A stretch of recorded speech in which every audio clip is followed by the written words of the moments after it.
लातूरच्या जिल्हा क्रीडा संकुलावर ग्रामीण T10 क्रिकेट स्पर्धा रितेश देशमुख आणि जेनेलिया देशमुख यांची प्रमुख उपस्थिती आमदार धीरज देशमुख यांच्याकडून या स्पर्धेचं आयोजन।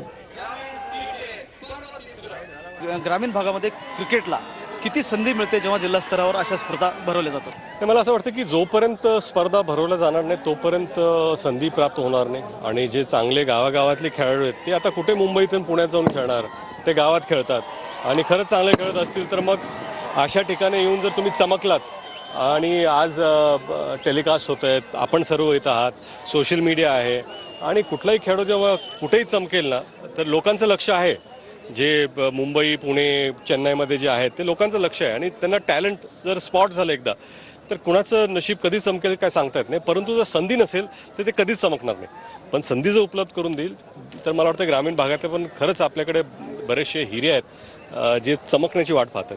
नवीन कोणता चित्रपट येतो जो नवीन प्रोजेक्टबद्दल आपण बोलत होता? नाही, मी छत्रपती शिवाजी महाराजांवरती चित्रपट करायचा बरंच वर्षापासूनचा माझा मानस होता आणि त्या चित्रपटावरती आता लवकरच आम्ही फ्लोअरवरती जाऊ, काम झालेलं आहे आणि आम्ही खरंच खूप एक्सायटेड आहोत। विलासरावजी देशमुख साहेबांची उद्या जयंती आहे, या निमित्तानं आपण उपस्थित आहात लातूरमध्ये, काय आठवण सांगता येईल साहेबांची या प्रसंगी? पत्रकारांना मी भेटलो होतो मध्ये आणि त्यांनी एक नवीन गोष्ट सांगितली मला।